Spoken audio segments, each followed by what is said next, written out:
Pataudi trophy नाम तो सुना ही होगा। जितनी शोहरत ट्रॉफी का नाम रखने पर नहीं मिली, उससे ज़्यादा उसको ख़त्म करने या रिटायर करने पर मिल रही है।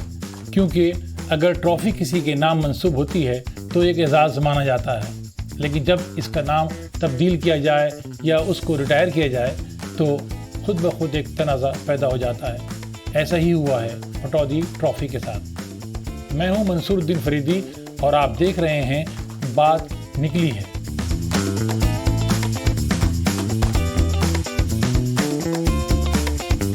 इस मौजू पर बात करने से कबल आपको बता दें कि ट्रॉफ़ी का नाम दरअसल इफ्तिखार अली खां पटौदी और उनके साहबजादे मंसूर अली खान पटौदी की याद में रखा गया था।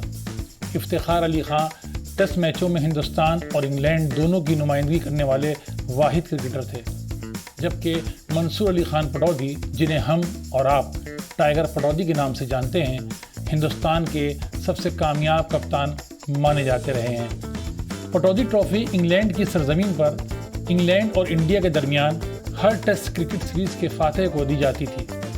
दोनों टीमों ने 1932 में अपना पहला टेस्ट मैच खेला था।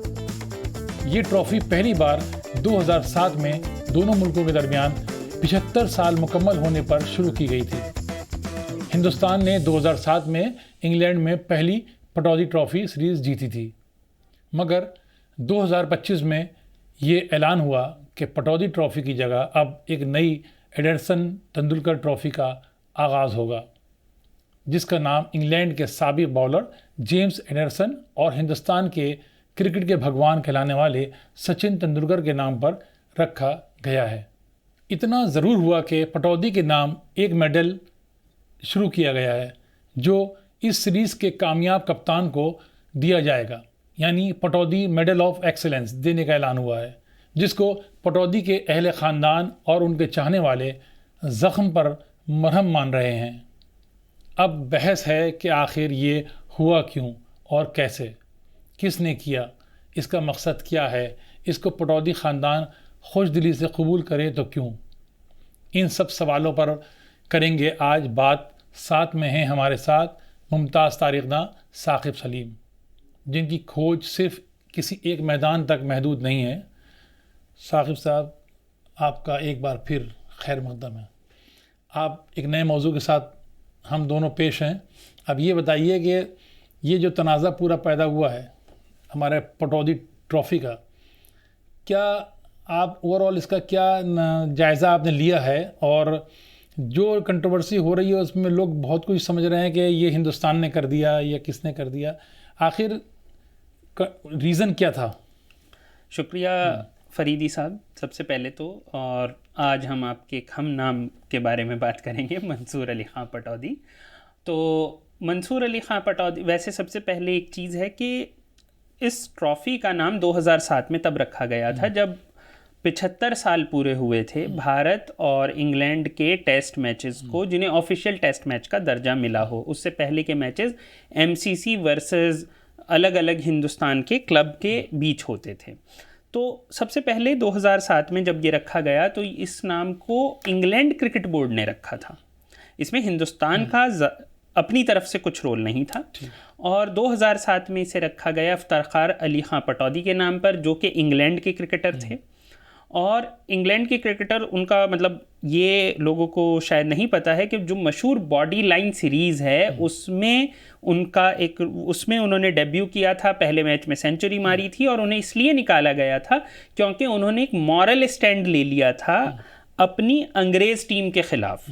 थे तो वो एक हिंदुस्तानी और अंग्रेज़ टीम थी। अंग्रेज़ टीम गलत तरीके से बॉलिंग कर रही थी। डगलस जार्डिन कप्तान थे, लारवुड एक बॉलर थे। तो उन्होंने ऐसे में जो लेग लाइन थी, यानी कि बाउंसर मारी जाती थी जिससे कि बैट्समैन के चोट लगती थी, उसके ख़िलाफ़ बोल दिया था। तो उन्हें उसके बाद टीम से निकाल दिया गया और इसी के साथ उनका करियर एक तरीके से ख़त्म भी हो गया।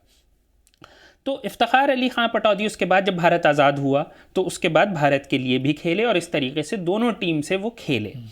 इफ्तिखार अली खां पटौदी के नाम पर जब ये 2007 में रखा गया, तब इंग्लैंड क्रिकेट बोर्ड ने उस ज़माने में, और तब बहुत से लोग जो आज के टाइम में आज की पॉलिटिक्स की बात कर रहे हैं कि फ़िलहाल बीजेपी की सरकार है और बीसीसीआई उनके कंट्रोल में है, उन्हें पता होना चाहिए कि 2007 में बीजेपी की सरकार नहीं थी, ठीक है। 2007 और 2012 दो मौक़ों पर ये मुद्दा उठा कि ये जो इंग्लैंड क्रिकेट बोर्ड है उसने ये कहा कि बीसीसीआई हिंदुस्तान में होने वाले इंग्लैंड और इंडिया के टेस्ट मैचेस को भी पटौदी ट्रॉफ़ी का नाम दे और उन्हें भी ये ट्रॉफ़ी दी जाए। लेकिन हिंदुस्तान ने, यानी कि बीसीसीआई ने, हिंदुस्तान का जो बॉडी है, उसने इसे मना किया। ये कहकर मना किया कि जब भारत आज़ाद हुआ तो 1951 में जो पहले टेस्ट मैचेस शुरू हुए इंग्लैंड और इंडिया के बीच, उनका नाम रखा गया था एंथनी डी मेलो ट्रॉफ़ी। एंथनी डी मेलो ट्रॉफ़ी, ये बहुत इंटरेस्टिंग है कि अगर इंग्लैंड में मैच हो रहा है तो पटौदी ट्रॉफ़ी है, हिंदुस्तान में मैच हो रहा है तो एंथनी डी मेलो ट्रॉफ़ी है, जो 1951 से है, 2007 के पहले से है। अब एंथनी डी मेलो कौन है? बीसीसीआई के वन ऑफ द फाउंडर हैं, सेक्रेटरी हैं। जब बीसीसीआई शुरू में बनी तो एंथनी डी मेलो का उसमें एक मेजर रोल है। हिंदुस्तान में पहले एशियन गेम्स में भी उनका मेजर रोल रहा। तो एंथनी डी मेलो के नाम को क्यों हटाया जाए, इसकी कोई वजह बीसीसीआई को न 2007 में नज़र आई न 2012 में नज़र आई। और आज के दिन जब अचानक से इस साल पटौदी ट्रॉफ़ी को हटाकर रिप्लेस किया गया तेंदुलकर एंडरसन ट्रॉफ़ी, जो कि दोनों कंट्रीज़ के दो बड़े खिलाड़ी रहे, उनके नाम से, तो ये सवाल उठा, लोगों ने सोशल मीडिया पर लिखना शुरू कर दिया, बीजेपी क्या कर रही है, सरकार क्या कर रही है, भारत के नेता क्या कर रहे हैं। लेकिन नहीं, ये तो इंग्लैंड क्रिकेट बोर्ड ने एक फैसला लिया है। और अभी फिर से जब इन्हें कहा गया तो बीसीसीआई ने कहा कि हमारी वाली ट्रॉफ़ी का नाम तो एंथनी डी मेलो ट्रॉफ़ी, और अभी भी हम उसे नहीं बदलेंगे। तो अभी भी ये ट्रॉफ़ी इंग्लैंड में ही मिलेगी। तो ये इंग्लैंड क्रिकेट बोर्ड का इंटरनल मामला है। सबसे पहले तो ये बात लोगों को क्लियर होनी चाहिए कि ये पॉलिटिकल मामला अगर है भी तो ये इंग्लैंड का है, इसका हिंदुस्तान से लेना देना नहीं है। हिंदुस्तान 2007 से अब तक लगातार इस पर टिका हुआ है कि हम एंथनी डी मेलो का नाम नहीं हटाएंगे, जो कि हमारे बीसीसीआई के फाउंडर हैं।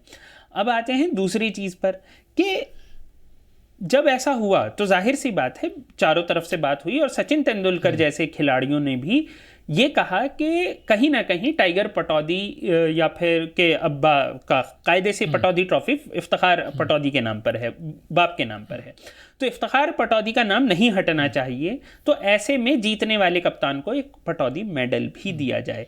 तो ऐसे में ये बात समझनी ज़रूरी है कि जो सोशल मीडिया पे तनातनी चल रही है, जिसमें कि बंदूकें तान दी गई हैं पॉलिटिकल रिजीम पर, तो पॉलिटिकल रिजीम का इससे डायरेक्टली कोई लेना देना नहीं है। अब कोई कहने लगे कि इंग्लैंड क्रिकेट बोर्ड को भी हमारी सरकार चलाती है, तो फिर बहुत ही इज्जत की बात है भारत सरकार की। लेकिन वो था कि भीड़ चाल थी कि अगर एक चीज़ शुरू हुई सोशल मीडिया, सब उसके पीछे लग गए, सब ने चलना शुरू कर दिया। इवन यहाँ के बहुत सीनियर क्रिकेटर्स, उन्होंने कहा कि हमें तो मालूम ही नहीं था कि ये ट्रॉफ़ी वहाँ की है, यहाँ की है। मतलब लोग अच्छे से सीनियर क्रिकेटर्स ने ये बात कही है कि मतलब हमने डी मेलो का नाम पहली बार सुना है हमको।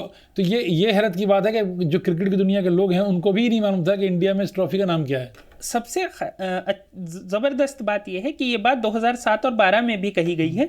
बिशन सिंह बेदी का 2012 का बयान है, जिसमें उन्होंने कहा कि मुझे तो नहीं पता था कि डी मेलो ट्रॉफ़ी होती थी, वो हमें तो ये नाम ही नहीं पता थे। लेकिन उस सबसे अलग एक चीज़ जो और भी मज़ेदार थी कि बहुत ही मशहूर पत्रकार, बहुत मशहूर क्रिकेटर, वो सोशल मीडिया पर ये लिख रहे थे कि ये ट्रॉफ़ी मंसूर अली खां पटौदी या टाइगर पटौदी के नाम पर है, जबकि इफ्तिखार अली खां पटौदी के नाम पर है।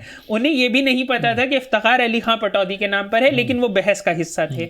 फिर उनमें से ज़्यादातर लोगों को ये मालूम नहीं था कि पटौदी ट्रॉफ़ी सिर्फ उस ट्रॉफ़ी का नाम है जो इंग्लैंड में होती है, जो भारत में होती है वो एंथनी डी मेलो ट्रॉफ़ी होती है। उसके बावजूद वो उस पर अपना ज्ञान दे रहे थे हम लोगों को। लेकिन प्रेशर कितना पड़ा था, आप देखिए कि जिस तेंदुलकर के नाम पे ट्रॉफ़ी शुरू की गई, एंडरसन के और उनके नाम पे, तो तेंदुलकर पे इतना दबाव था कि उनको उस पर रिएक्शन देने में हफ्ता भर लग गया। और उसके बाद उन्होंने कहा कि मैंने आईसीसी के हेड से जो है हमारे जय शाह, उनसे बात की कि आप रिक्वेस्ट कर रहे हैं इंग्लैंड से कि कम वो उसको रखें, रिटर्न कर दें। लेकिन उन्होंने कोशिश की लेकिन नहीं हो सका, क्योंकि वो अपने हाथ में तो है नहीं, शायद BCCI का मामला नहीं है। लेकिन जो इस वक्त उस खिलाड़ी की पोजीशन ही बड़ी ख़राब है जिसको ये एजाज़ दिया जा रहा है, वो सोच रहा है मैं क्या करूँ। तो उन्होंने ही शायद ये ऑफ़र किया या तजवीज़ पेश की थी कि इसी ट्रॉफ़ी के साथ हम लोग एक मेडल जो है उनके नाम पे शुरू करते हैं, कैप्टन एज ए कैप्टन, जो कामयाब कैप्टन रहेगा इंग्लैंड में उसको देंगे। जी बिल्कुल सही। ये बड़ी अजीब सी बात है कि तेंदुलकर जैसे एक बड़े खिलाड़ी, साथ में एंडरसन एक और बड़े खिलाड़ी, उन्हें उनके नाम पर ट्रॉफी डाली जा रही है और वो ठीक से खुशी का इजहार भी नहीं कर पा रहे हैं क्योंकि पटौदी का नाम हट रहा है। और पटौदी भी, और सबसे मज़ेदार चीज़ ये है कि इस चीज़ को जो क्रिकेट की समझ है या फिर जो खेल की समझ है या जो भी चीज़ें हैं उससे निकालकर आज की भारत की इंटरनल पॉलिटिक्स पर डाल दिया गया है। और उसमें बुरी बात यह है कि जिन लोगों को इस पूरे टॉपिक का इल्म भी नहीं था बेसिक, जैसे पटौदी, इफ्तिखार अली खां पटौदी हैं, उन्हें ये नहीं पता है कि इफ्तिखार अली पटौदी हैं, फिर क्यों हैं, फिर ये 75 साल पूरे होने पर ट्रॉफी रखी गई थी, इस पर बात नहीं कर रहे हैं, इस पर बात नहीं हुई, उन्हें इस बात का पता ही नहीं है। एंथनी डी मेलो ट्रॉफी अलग होती है, उन्हें इसका नहीं पता है, इसे इंग्लैंड क्रिकेट बोर्ड देता है, उन्हें इसका नहीं पता है। ये सारी चीज़ें ना पता होने के बावजूद हर कोई इस पर अपनी राय जाहिर कर रहा था। और मतलब मज़ेदार बात ये, कुछ लोग कह रहे थे सरकार ने बहुत अच्छा फैसला लिया, कुछ कह रहे थे सरकार ने बुरा फैसला लिया। दोनों ही तरफ वाले जो थे वो एक तरीके से मतलब दोनों में ही इल्म की भारी कमी नज़र आई। इस सिचुएशन में एक बात तो वाज़ेह क्लियर हो जाती है कि इसमें BCCI का यानी हिंदुस्तान का कोई रोल नहीं था। ये पार्ट जो था वो इंग्लैंड की तरफ था, उन्होंने ये फैसला लिया, इसमें हिंदुस्तान कोई दखल नहीं दे सकता। तो अब जो आप देख रहे हैं कि कहीं ना कहीं एक चीज़, एक कंट्रोवर्सी खुलने के बाद बहुत से लोग खुद झेप गए हैं कि उनको ये नहीं मालूम है कि वो इसका बैकग्राउंड क्या था, इस ट्रॉफ़ी का, और जो चीज़ें सामने आई हैं। नहीं फरीदी साहब, झेला कोई नहीं है। मेरा ये ख्याल है कि अभी भी ज़्यादातर को नहीं पता है। मैं अभी बिल्कुल रिसेंट में भी आप देखिए, ना तो किसी ने इसको साफ करने की कोशिश की है इस कन्फ्यूजन को। जैसे बहुत से लोग आजकल फैक्ट चेक्स करते हैं, तो मैंने कोई मशहूर फैक्ट चेक नहीं देखा इस चीज़ पर, कोई बड़ा फैक्ट चेक जिसमें कि इस चीज़ को फैक्ट चेक कर दिया गया हो, ऐसा भी नहीं हुआ है। दूसरी तरफ किसी ने अपनी बात को सही करने का एक छोटा सा ट्वीट, फेसबुक पोस्ट या नहीं किया, किसी ने ये नहीं कहा कि अच्छा ठीक है हमसे गलती हो गई, ऐसा भी नहीं हुआ है। खुद BCCI ने बहुत ज्यादा कोशिश नहीं करी है कि वो समझाएं लोगों को कि भाई हुआ क्या था। कम से कम वो ट्वीट कर देते। हाँ, कम से कम वही सामने से भाई उनके पास एक पूरी टीम है, उनके लोग हैं, टीवी पर बैठकर वो एक शो करा सकते हैं, उन्होंने भी कोशिश नहीं की है। अच्छा, पटौदी खानदान ने जो बात कही है उससे भी ऐसा लग रहा है कि नाराजगी इधर से ही है। हाँ, पटौदी खानदान से भी जो बयानात आए वो असल में और ज्यादा कंफ्यूज कर गए लोगों को। तो पटौदी खानदान ने बहुत क्लियरली ये नहीं दिखाया कि उन्हें परेशानी इंग्लैंड के क्रिकेट बोर्ड से थी, ICC से थी, कि BCCI से थी या भारत की सरकार से थी। और जो लोग थे उनके बयानात कुछ इस तरीके के सोशल मीडिया पर थे कि BCCI को भी हटा दीजिए, वो सीधा भारत सरकार पर आ रहे थे, जबकि BCCI एक गैर सरकारी ऑर्गेनाइजेशन है। ठीक है, उसके जो मतलब उसके जो कर्ता धर्ता होते हैं वो मोस्टली नेता होते हैं, मतलब कहीं ना कहीं पॉलिटिकल बैकग्राउंड होता है सारी क्रिकेट एसोसिएशंस का, लेकिन उसके बावजूद वो डायरेक्टली सरकार नहीं होती है। भाई राजीव शुक्ला साहब हमेशा उसमें बड़े ओहदे पर रहते हैं, सरकार किसी की हो, कांग्रेस आए या जाए, लेकिन कांग्रेस के नेता हैं, रहते हैं। शरद पवार हमेशा रहे, तो उससे तो कोई फर्क नहीं पड़ता है। लेकिन तब भी ये BCCI का मामला ही नहीं था। ये एक मज़ेदार चीज़ है। दूसरा, पटौदी को लेकर लोगों को सिर्फ मंसूर अली खां पटौदी का पता है, इफ्तिखार अली खां का पटौदी का नहीं पता है। ये एक बड़ा सवाल है। मतलब बड़े टाइगर को लोग जानते ही नहीं हैं। हाँ, छोटे टाइगर को जानते हैं। हाँ, इफ्तिखार अली खां पटौदी बहुत कम उम्र में मर गए थे पोलो खेलते हुए, और जिस दिन उनका इंतकाल हुआ वो दिन मंसूर अली खां पटौदी का बर्थडे था। इसीलिए मंसूर अली खां पटौदी ने अपनी ज़िंदगी में कभी भी अपना बर्थडे नहीं मनाते थे। उसकी वजह ये थी क्योंकि उसी दिन उनके अब्बा का इंतकाल हो गया था। तो और मतलब जिस तरीके से उनका पूरा, इफ्तिखार अली खां पटौदी का अपना करियर आप समझ रहे हैं, पहले मैच में उन्होंने सेंचुरी मारी, इंग्लैंड की तरफ से वो खेल बॉडी लैंग्वेज सीरीज जो थी वो हिस्ट्री की एक अपने आप, और उसमें उन्होंने एक स्टैंड लिया था क्योंकि उस वक्त तो दुश्मनी उरूज पे थी। मतलब क्या खून कहते हैं ना, खूनी जंग जो होती थी, खूनी जंग थी, सामने से ब्रैडमैन खेल रहे थे और ऐसे में उन्होंने अपनी टीम के खिलाफ एक स्टैंड लिया। ये बड़ी बात, हक बोलना बहुत बड़ी बात है कि उन्होंने हक बोला और इसलिए उन्होंने टीम से निकाला गया। और जार्डिन ने उस जमाने में कहा भी था उन्हें मैदान पर, जब उन्होंने उनकी बात मानने से इनकार किया था तो डगलस जार्डिन ने कहा था कि आप नवाब साहब हैं, आप बड़े आदमी हैं, आप हमारी कहाँ सुनेंगे। तो ऐसी चीज़ें हुई और उसके बाद उन्हें टीम से जाना पड़ा, लेकिन उन्होंने इसे मंजूर किया। तो इससे एक ये भी समझ में आता है कि मॉरल ग्राउंड भी था। और बहुत से लोग ये भी एक मज़ेदार बात है कि बहुत से लोग उस ज़माने के इस चीज़ को, इफ्तिखार अली खां पटौदी के राइज़ को और फिर उस सारी चीज़ को भारत के नेशनल स्ट्रगल से जोड़ के देखते हैं। इसलिए जोड़ के देखते हैं क्योंकि कुछ लोगों ने इसे इससे भी कहा है कि पटौदी साहब को, इफ्तिखार अली खां पटौदी को, जब 1932-33 के दौरान ये तंज किया जाता था कि अच्छा तुम गांधी के देश के हो, क्योंकि ये बिल्कुल राउंड टेबल कॉन्फ्रेंस के जस्ट बाद की बात है, तो कि तुम गांधी के देश के हो, अच्छा तुम भूखे नंगे लोग हो, अच्छा तुम हमारे गुलाम हो, ये सारे तंज उन्हें दिए गए। और इन सारे तंज के बीच वो खेले और उन्होंने एक स्टैंड लिया। और उसके अलावा ये वो दौर है जबकि गांधी के देश के तौर पे हिंदुस्तान जाना जाता है, और ऐसे में एक मॉरल ग्राउंड जिसे कहते हैं वो लेकर कहीं ना कहीं वो जो गांधी के देश के होने की जो एक आपकी जो आइडेंटिटी है उसे उन्होंने कहीं ना कहीं साबित भी किया और अपनी टीम से अपनी जगह भी खो दी। तो ये अपने आप में इफ्तिखार अली खां पटौदी को बड़ा बनाता है। इफ्तिखार अली खां पटौदी की बहुत सारी चीज़ें हैं, लेकिन मज़ेदार बात ये इस पूरी डिबेट में इफ्तिखार अली खां पटौदी गायब थे। लोग जो थे वो बहुत दूर नहीं देख पा रहे थे। हाँ। ये सेकंड जनरेशन में इनको सेकंड जनरेशन में मतलब इनको पटौदी नजर आ रहा था, टाइगर नजर आ रहा था। मेरा ख्याल ये है, पता नहीं आप इसे कितना मानेंगे, कि मंसूर अली खां पटौदी का भी जो ज़्यादा जिक्र है आम जनता के बीच वो दो वजह से है। शर्मिला टैगोर के हस्बैंड के तौर पर और दूसरा सैफ अली खां के अब्बा के नाम पर और अब सारा अली खां के दादा के तौर पर। मेरा ये ख्याल है कि अगर वो ग्लैमर साथ में ना जुड़ा होता तो शायद लोग उन्हें उतना ना पहचानते। लोग उस ज़माने के बहुत लोगों को नहीं पहचानते हैं। जैसे कि मैं आपको बताऊं, जब जिस ज़माने में ये कैप्टन अपने शुरुआत में ही बन गए थे, मतलब पहली सीरीज में कैप्टन बन गए थे। जो कैप्टन थे उस ज़माने में उनके सर में चोट लग गई थी, ये कैप्टन बन गए थे। उसके बाद ये जब खेले तो कैप्टन के तौर पे ही खेले। 40 टेस्ट में कैप्टनसी की उस ज़माने का रिकॉर्ड था। तो जब इनके हाथ से कैप्टनसी गई तो वो मिली थी दिलीप सरदेसाई को। राजदीप सरदेसाई के अब्बा हैं। आम तौर पर लोगों को जब मैं ये बताता हूँ कि राजदीप सरदेसाई के अब्बा दिलीप सरदेसाई थे तो वो ये पूछते हैं कौन दिलीप सरदेसाई। तो उस ज़माने के क्रिकेटर्स को लोग पहचानते भी नहीं है। मंसूर अली खां पटौदी को जानने की शायद एक वजह ये है कि ग्लैमर जुड़ गया।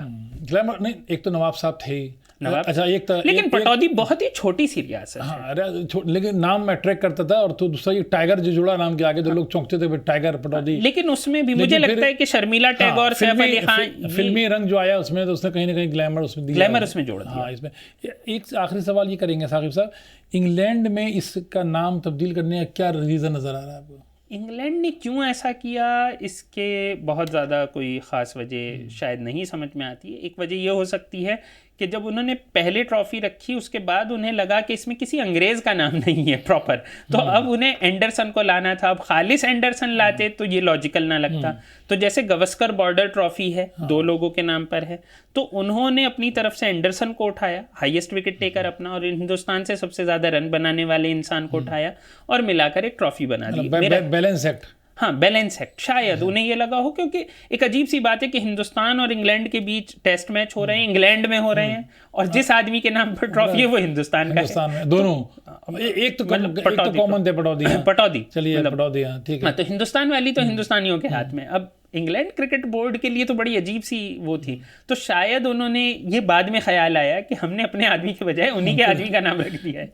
मतलब शायद उस जमाने में दिल बड़ा होगा ज़्यादा इंग्लैंड, हो सकता है इतना ना सोचा गया हो, इतना ना सोचा गया हो। अब हालात बदल रहे हैं। हाँ, वक्त बदल रहा है। अब नहीं, बाद में उन्हें किसी ने कहा हो कि ये आप लोगों ने क्या कर लिया, साथ में किसी का नाम जोड़ना था, तो ऐसा हो सकता है। मतलब मैं उनकी मर्जी, हाँ, हम उनकी कुछ नहीं मर्जी। कर सकते। अब भाई किसी का अपना मामला है, अब मामला है। उनके पैसे वो हैं, आगे कहेंगे हमारे कंट्री में कि भाई रखो, किसी का नाम लाओ अपनी ट्रॉफी में। वो उसका नाम कुछ भी रख सकते हाँ, थे, वो लेडी डायना भी रख सकते थे। ठीक अब है, हम क्या कर उनकी सकते, मर्जी है वो। उनकी मर्जी। तो देखिए, बात निकली है में आज एक चीज़ वाज़े तौर पे हम लोगों ने क्लियर कर दी है कि जो पटौदी ट्रॉफी का नाम चेंज हुआ है वो हिंदुस्तान में नहीं हुआ, बीसीसीआई ने नहीं किया, उसमें हुकूमत का कोई हाथ नहीं है, उसमें कोई सियासी खेल नहीं है, बल्कि ये इंग्लैंड में जो ट्रॉफी दी जाती थी उसका नाम था और वो उनके हाथ में था, इंग्लैंड क्रिकेट बोर्ड के, उन्होंने चेंज किया इसका। इस मौजू के साथ बहुत सारी बातें हैं जो साकिब साहब ने हम लोग को बताई हैं, जो क्लियर हुई हैं, और कुछ गलतफहमियाँ हैं जो नॉलेज की कमी की वजह से लोग अब तक उसका शिकार हैं। जैसे कि ट्रॉफी को पटौदी के नाम था तो लोग सिर्फ टाइगर पटौदी यानी मंसूर अली ख़ान पटौदी को ही याद करते थे। उनके वालिद इफ्तिखार अली ख़ान पटौदी और मंसूर अली ख़ान पटौदी के नाम पे ये ट्रॉफ़ी थी। अब साकिब साहब का कहना है कि भाई इंग्लैंड वालों की ट्रॉफ़ी है, उन्होंने देखा होगा कि दोनों उसमें हिंदुस्तानी चेहरे हैं, तो उन्होंने अब इस मरतबा उसको चेंज किया, वो उनके इख्तियार में है। हालांकि तेंदुलकर के कहने के बाद बीसीसीआई के साबिक जो चीफ हैं और अजय शाह, उन्होंने बात भी की थी इस सिलसिले में, लेकिन आप किसी से रिक्वेस्ट कर सकते हैं, उसके अलावा कुछ नहीं कर सकते। तो आज का मौजू बहुत दिलचस्प था। पटौदी ट्रॉफ़ी के बारे में आपकी बहुत सारे जो गलतफहमियाँ होंगी वो मेरे ख्याल में दूर हो गई होंगी। पटौदी ट्रॉफ़ी के साथ, किसी ट्रॉफ़ी के साथ पटौदी का नाम रहे या ना रहे, पटौदी हैं और पटौदी के साथ टाइगर भी लगा हुआ है, तो टाइगर हमेशा ज़िंदा ही रहेगा मेरे ख्याल में। और साकिब साहब बहुत बहुत शुक्रिया, है ना। ये मौजू ऐसा था कि इस वक्त मेरे ख्याल में मुल्क में सब एक ही तरफ दौड़ रहे हैं कि जुल्म हो गया, ये ज़्यादती हो गई, लेकिन किसी को मालूम नहीं कि हमारे हाथ में नहीं था। हाँ, मतलब ठीक से पता भी नहीं है कि जुल्म किस पर हुआ, किसने किया और क्या जुल्म था। लोगों को बैकग्राउंड ही नहीं मालूम था पूरा इसको, लोगों को ठीक से पता ही नहीं है, बस कूद पड़े हैं। चलिए, हमारा फ़र्ज़ है और हमारी ड्यूटी है कि हमने आपको बताया कि जो बात है उसके पीछे की हकीकत क्या है। तो बात निकली है में इस हफ्ते इतना ही। मैं साकिब सलीम साहब का शुक्रिया अदा करूँगा। शुक्रिया।